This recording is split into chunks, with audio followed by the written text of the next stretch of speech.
Welcome, everybody. Episode number 533 of Get Paid for Your Pad. We are almost at the end of 2022. Can you believe it?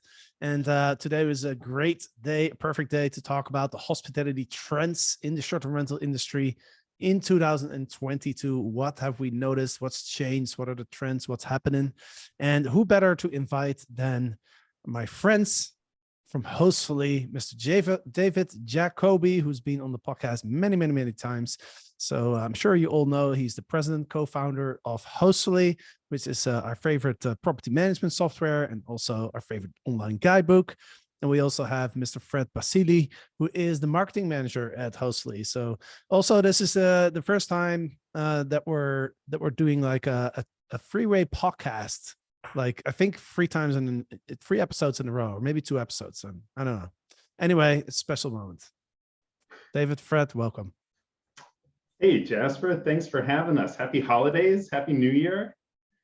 That's right. That's right. Yeah. And most importantly, congratulations on getting married, Jasper. That is wonderful news. Welcome to the club. Thank you. Yeah, it's been almost a month now, and yeah, it's been a great time so far. So I'm happy. All right, 500 plus episodes. Remember when we used to do a podcast together? The news updates, those were the good old days. That's right. Yeah, that was a few years ago. We used to get together and do one every week? Yeah, every week, every couple weeks, all the latest Airbnb and vacation rental news. That's right. Fun stuff. Yeah, for sure. No, it's always a pleasure to have you on, David, and and Fred as well. So I'm excited about this episode. You guys do a report. I think the whole industry knows by now. This is the sixth time that you guys published a report where you interview like hundreds of vacation rental, short-term rental companies from all around the world and ask them a lot of questions. Well, let me pass it to you, David. Why don't you give some context on what the report is about? Yeah, you bet. I can't believe it's been 6 years now. We've come a long way. At first, we Hostfully just did digital guidebooks, and over time we've evolved to be a full service property management software. And when we were just doing digital guidebooks, we were interested in data around guidebooks and guest communications and how property managers, what their focus on hospitality is. And we didn't have that data. So we decided to make our own data and put a survey out there to get that information. So the original years focused really around the kind of guidebook, hospitality, guest communication side. And over the years, as we've evolved, the survey has evolved as well. And we've added a lot of questions just about their tech stack and their business in general, where they get, where their reservations are coming from, what their biggest challenges are, more kind of open answer kind of questions. So there's two parts, and Fred really does the heavy lifting. We have lots of just kind of ABC multiple choice questions, but we do a lot of open-ended questions as well to give room for the respondents to breathe and share what they want. And then it's our job to really categorize that and make meaning out of that. And how many companies participated in this report? 375 this year. Oh, wow. Yeah, that's a lot. Is that a record? It might be all sizes. We've broken down the data that way. It'll be fun to talk about that. The answers from individual Airbnb hosts with just one property versus those with 100 plus properties. Mm-hmm. Yeah, that's one of the most interesting things about this report is that you guys really focus on that, right? Where it's like, hey, these are the trends among the larger property managers, and this is what's happening with the smaller operators. So yeah, there's a lot of interesting stuff in this report. I had a sneak peek into it before we started recording this podcast, so I picked out a number of things that I think are really interesting. So yeah, what are you getting? So should we dive into the first point? Let's do it. Yeah, awesome. Go. Well, sweet. So the first thing I want to touch on is what the competition, right? Like I think everybody's kind of aware that competition is increasing. Like supply has been growing very fast in the last couple of years. And so 80% of vacation rental operators reported that there's more competition than the year before, which is a lot higher than the last couple of years. Like in 2019, it was like 57%.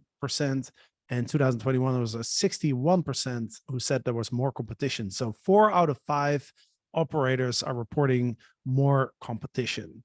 And so this raises the question of like, how do we stay competitive as a short-term rental operator? Yeah, crazy numbers there. I remember a few years ago when 57% said there was more competition, we were talking about, wow, things are getting tough. And now that's the low number. Now 80% are saying there's more competition. What's good news about that, though, is they are also reporting that they are making more revenue as a whole from the previous year and from the year before that. So competition isn't necessarily a bad thing. It makes me think of when Burger King started opening up restaurants, they chose locations that were right near McDonald's. That's how they knew where to go. That's where the supply, the demand was. So you're seeing that as well here. A couple of years ago, there were huge swings with revenue. There were some property managers that were in, rural driving distance locations that did great, but other ones that did really terribly, right? It was a real wide swing. And this year you're starting to see things come back to normal a little bit, where everyone is doing a little better. So there aren't huge losses. There aren't necessarily huge gains. Some are doing huge gains, but a lot are increasing revenue 10%, 20%, 30%. Yeah. Yeah, I guess, when you think about competition, well, first of all, this is like, the question is like, hey, do you see more competition? So it's also about the perception, right? It could also be true that some people, they might perceive that there's more competition. It doesn't necessarily mean that there is more competition. But secondly, if the supply increases by 10%, but demand increases by 20%, then yes, there's more competition. But because there's even more demand, like we could still see higher ADRs, right?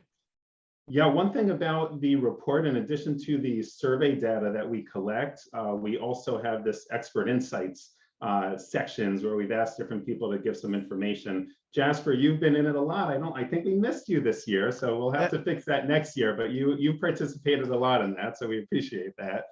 And Key Data, Melanie Brown from Key Data had an interesting comment about the supply and demand. She said that Airbnb listings in the United States reached 1.22 million in October of 2022, which was a 15% increase over October of 2021. During 2021 and early 2022, demand outpaced supply and occupancy rates rose. Towards the middle of the year, supply began to outpace demand in many markets, leading to drops in occupancy rates. So that kind of goes hand in hand with what I said, that people are seeing an increase in revenue, but it's not as crazy. It's starting to level off and they're doing a little bit better. Yeah. Yeah. I mean, we've seen, especially 2021, we've seen a pretty crazy increase in nightly rates, right? It was at a pace that you couldn't really expect it to continue like that. Yeah. I think if you also look at some of the other findings in the report, you'll find an interesting trend that a lot of people, to grow this year, added new properties to their portfolio. So, and especially true for like the larger operators that already have a portfolio, and they're a company like every other company, they want to grow year on year. So if everyone's adding properties to their portfolio, signing in new clients and whatnot, of course, it's going to drive more competition, and everyone's going to feel that. So I think we're seeing like two variables like kind of play with each other. So let's talk about that. Let's talk about the growth of the portfolios of the operators. Are you seeing any trends there? Like, are the big players getting bigger, or is everyone kind of expanding? Yeah. So for the first time, what we're seeing is people saying their growth strategy for next year is not to increase their portfolio, but rather to focus on optimizing that portfolio. So improving their pricing and just improving their general occupancy. So we'll see how that happens next year. We always ask everyone, what did you do last year to grow and what are you planning to do? And in the past, it was always, I grew my portfolio and I'm planning to grow my portfolio. So it might be leveling out a little bit. But to that point, Jasper, yes, the big get bigger. So you're seeing a lot more portfolio growth from the larger property managers, which makes sense, than the smaller property managers. Right. Well, it's also interesting because if 80% of operators see more competition than the year before, maybe that influences their growth strategy, right?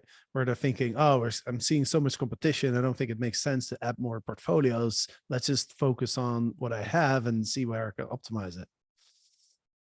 Yeah, and this is where we talk about it every year. But this is where adding new revenue streams can be really helpful for some operators. And we recommend going through upsells. So upselling either perks or products or services to the guests while they're in the property. The operator's done so much to attract that guest through the marketing channels, like either through the OTAs or through a direct booking strategy.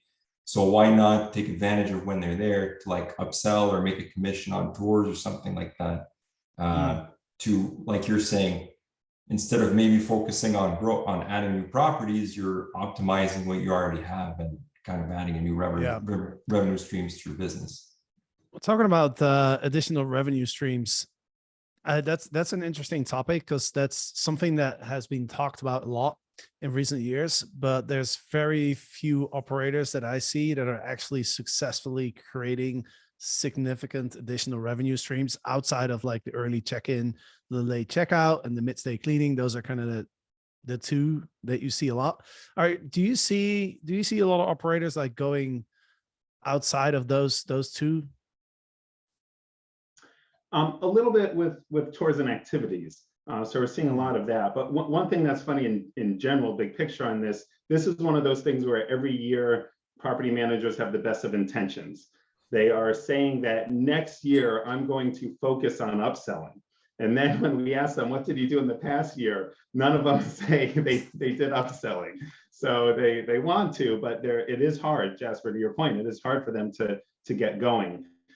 We are seeing a little bit of an uptick in services out there to make it easier. So for example, Hostfully, we have a relationship with Viator now that makes it real easy to sell tours and activities and get an 8% commission. And you're seeing other providers also kind of integrating with these tour and activity larger providers to get deals and make it easy. So they're not necessarily doing the financial transaction themselves and finding the local tour guide, but they're just kind of putting up the front and showing the information and being able to get a commission. So there's more services like that. You're also seeing more software providers trying to kind of touch the customer, the end guest, like whether it's software providers that do pre-arrival check-in forms, or other digital guidebook providers, or even software providers like Operto that does locks. They're reaching out to guests more,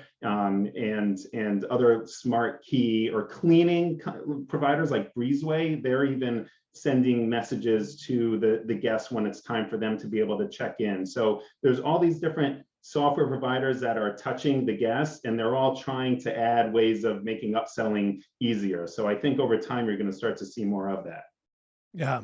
I mean, there's even a company now called Minoan that allows you to sell like your furniture and, all sorts of items in your home too. Right. So definitely a lot of like creativity and out of the box thinking in that space. Let's talk about the technology side. Every time I read the report, the number one pain point tends to be technology, right? Yeah.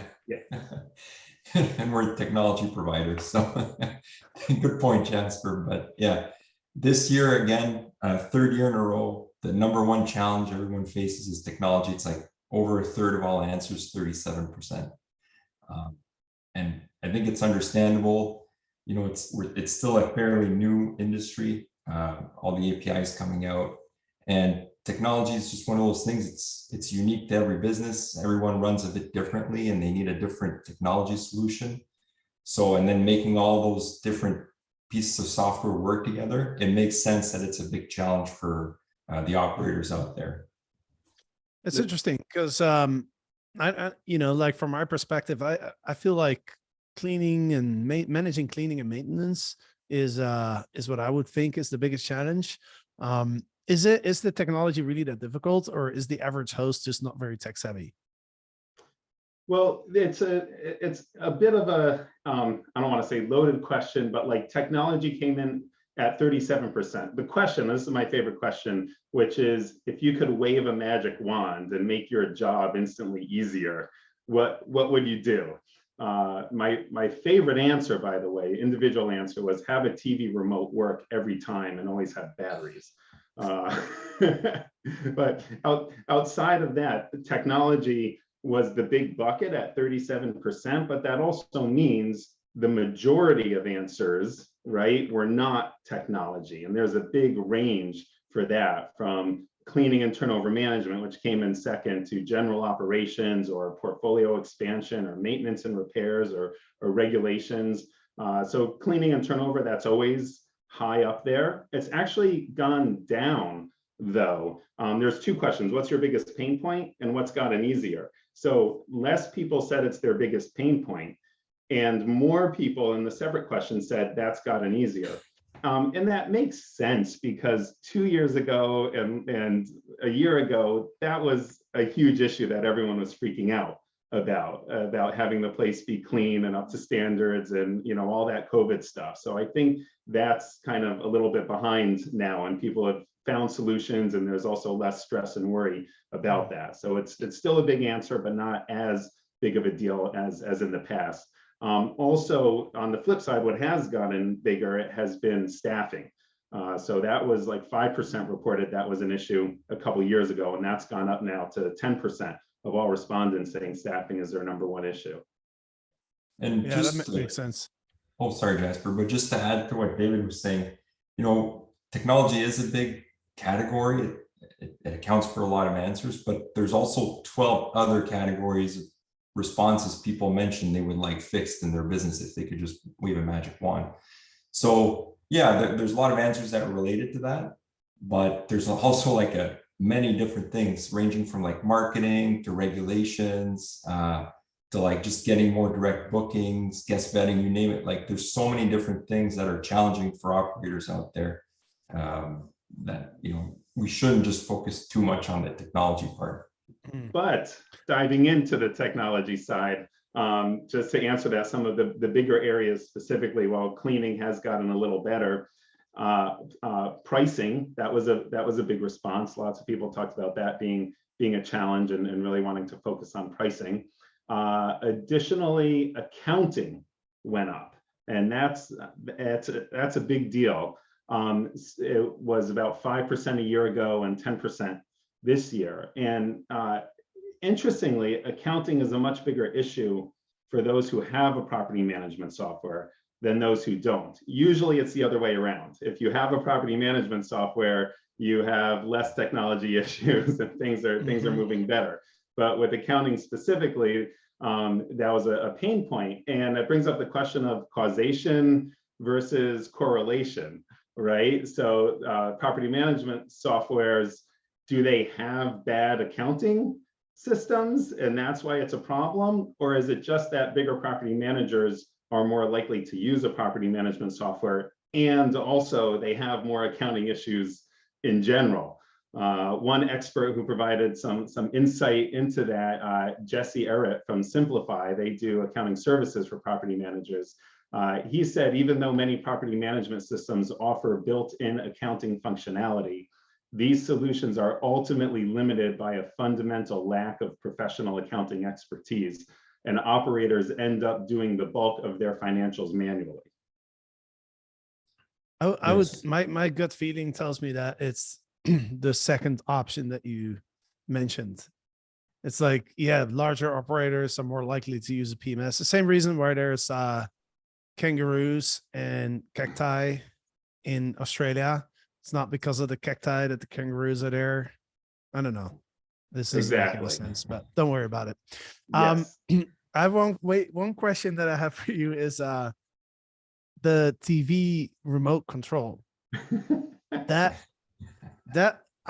you said that, I was thinking like, why don't we have a remote control that's you know how like a electric toothbrush, you just put it in the holder and it charges itself and you never have to change the batteries. Why aren't there remotes like that?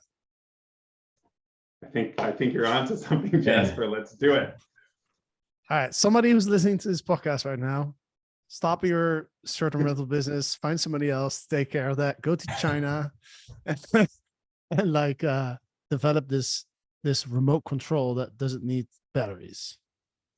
And that works with all your TVs. See that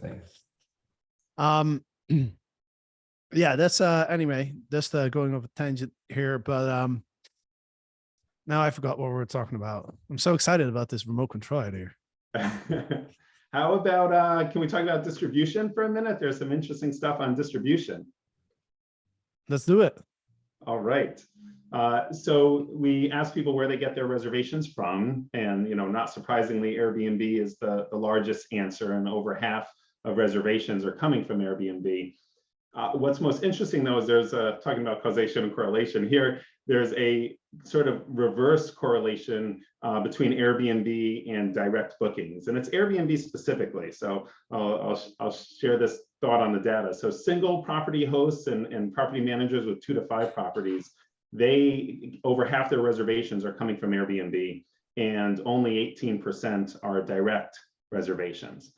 On the flip side, those large property managers with over 100 properties, they have double the amount of direct reservations. They have 36%, and less than a quarter are coming from Airbnb.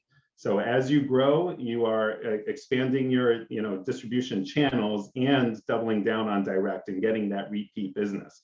Mm-hmm. What's interesting though is it's directly related to Airbnb and direct. When we look at Vrbo, that was across the board the same. Around 20% of reservations are coming from Vrbo, whether you have 1 property, 10 properties, 100 properties. So everyone's happy with Vrbo, and it's pretty consistent.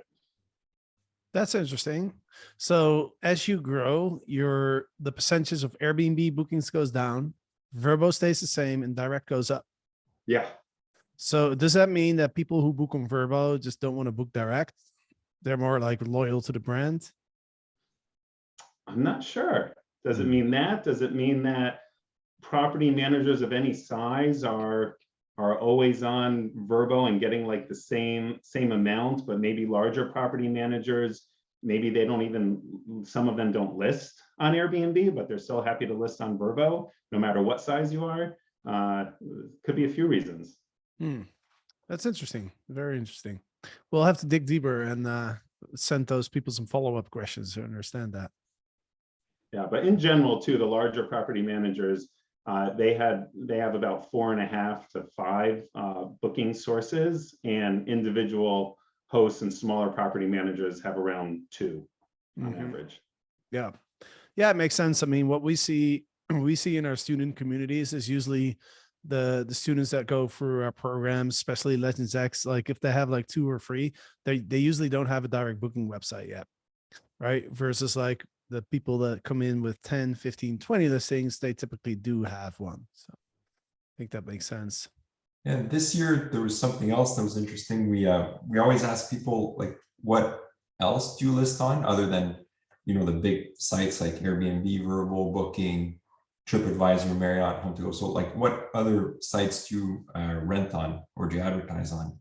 And there's 33 different answers. And there's a couple that are interesting there, even though they only account for 4%, there's like a trend that's going on. So one I noticed this year is Google, not just like Google SEO, but like Google vacation rentals and people listing on Google. So that's going to open up as more and more, provide like PMS providers open that option to operators. We're probably going to see that number go up because it's an easy way to get your listing on the world's most popular search engine. And a couple of other interesting things I noticed in the other category were people that were going for longer term stays. So things like furnished finders, furnished finders, sorry, travel nurse housing, and like all these corporate housing OTAs or listing sites. So that there's like kind of like that trend from the pandemic to like attract like those longer term stays. It seems like we're probably that's gonna stick around for a while. Good way to diversify. I feel like before the pandemic, no one's ever heard of furnished finders, and it became a big topic, right? With all the Big travel deal now. nurses. Yeah. Interesting. What do you guys think? We kind of covered the things that my top takeaways from the report. What are some other things that you guys have noticed or you think is interesting to chat about? The most valuable software, we talked about that a little bit, but that's a specific question that we ask. What is your favorite software? And I'm happy to report, being the founder of a property management software, that property management software is the #1 answer. So that's kind of obvious, but there are lots of other responses as well. So one of the biggest jumps, I kind of mentioned this earlier, was pricing. So most popular software last year, 8% said it was their dynamic pricing tool, and it doubled this year, 16%. So that goes along with what we said about how people grew their portfolio and now they're looking to optimize that. So they're kind of doubling down on the revenue management and pricing and occupancy and focusing there. So I think we'll still see big increases with that for software. On the flip side, for property management software, while that is the most popular, people also have lots of complaints about their property management software, and you can't please all the people all the time. And we ask them what features are missing, and there's a real long tail of answers, from a mobile app to accounting to an open API to guest vetting or owner portal, distribution, team task coordination. It goes on, and that really goes to show you just how varied operations are for property managers, and how there's so many options out there, and what's good for one property manager might not work for another property manager. This year, we also looked at people's tech stacks. So in previous years, we never really like dug into that, but this year we kind of listed it all. So you can look at your property count and see how you compare to your peers. So if you've got like 10 properties, the most popular tech stack will be, this is just an example, like a PMS, pricing software, accounting module, or integration, cleaning, and a payment solution. And, you can kind of compare like what range of software solutions you're looking at. But again, like David said, the most common tool in all the tech stacks will be the PMS for all the operators out there. I think when I think of PMS, like an expression comes to mind: can't live with, can't live without. Yeah, that's right. Yeah, it's interesting. Awesome. Yeah. So the accounting seems to be something that's popping up a bit more than before, right? You mentioned Simplify. I think I'm seeing more like companies dig into that. Like there's B&B Tally. I don't know if you guys are familiar with that. There's definitely a lot more accounting softwares coming into the marketplace to support hosts. Is that because like there's more like larger property managers these days that have that? Like if you have 1 or 2 properties, you probably don't need a accounting software, but if you have like 10 or 15, 20, then you do. Yeah, it could be a couple of reasons. So I think historically, a lot of the kind of older legacy property management softwares were all in one, and they had an accounting module to varying degrees of success. As the quote I read earlier was, a lot of them aren't necessarily the best. They have something. And now you're seeing all these property management softwares that are not all in one, that are kind of like pick the best in breed and integrate. So it's a lot of hard work to have a really good accounting module. And now you're starting to see property management softwares, I think, make it easy to export that data so that you can then do what you want with it. And you're starting to see companies like Simplify, or Extent Team is another company that's like building Zapier integrations and other API integrations into property management softwares to then put it into QuickBooks or Xero or Sage Intacct or whatever your accounting software is. So as other property management softwares get popular that don't necessarily have an accounting module, you're seeing other solutions out there. And that kind of, I think there's a bigger point too, kind of to, as a way of maybe wrapping things up, that we see every year that property managers, again, we ask those questions, what's a pain point? And we also ask what's gotten easier? And oftentimes you'll see the same topic in both, whether it's marketing or pricing or cleaning and turnover management or accounting. And really what that goes to show is how property managers are entrepreneurial. And one year it's a pain point for them. And then they go out and do the research and they find a solution for them. And they find a niche software provider that focuses on that area specifically. And when they fill out the survey the next year, they say, guess what? It's gotten easier now. I figured it out. So I think that's pretty cool about the industry and just how go-getter and entrepreneurial everyone is. Yeah, that's cool. So we're problem solvers. Every year we see, well, it's the third year now, we see a trend of, like David said, something showing up. Next year, it got easier. It's really nice to see. My favorite answer, though, to the question, what is the most valuable software you use today and why? One person said, my gut. I can always trust it. Awesome. That's can we have a name? Can we do a shout out or? No, I don't have that handy. We'll put it in the show notes. And surprisingly, he didn't mention technology being a challenge in his answers. So that whole trusted gut works 100% of the time, which is good. Awesome. I love that. All right, guys. Well, this was super interesting. Can you let the audience know where they can find the report so they can get the whole picture? So the easiest one to remember is hostfully.com. We have a link to all of our reports if you want to look at the last year's report, as well as some other kind of market study white papers that we put out there. There's a lot we put out. If you can remember hostfully.com/2022 report, that will take you right to this report. Awesome. So hostfully.com/2022 report is, and the report is free, right? Everybody can download it. Absolutely. Right. Awesome. All right, guys. Well, thank you so much for joining us here today. And happy holidays. Let's finish this year with a boom. And I can't believe we're going into 2023. This year went by so fast. It's crazy. It sure did. And I'm so excited for 2023 because that's the year I'm going to get to see you again in person when you come to the US. I can't wait. That's right. That's the plan. I'll be there in a couple months, hopefully. All right. Thanks for having us, Jasper. Awesome. Thanks, David. Thanks, Fred. And thanks to the listeners, of course. I hope you enjoyed this podcast, one of the very last of 2022. We have a few more podcasts to go. So thanks for listening. Have a great week and happy holidays, and see you next time.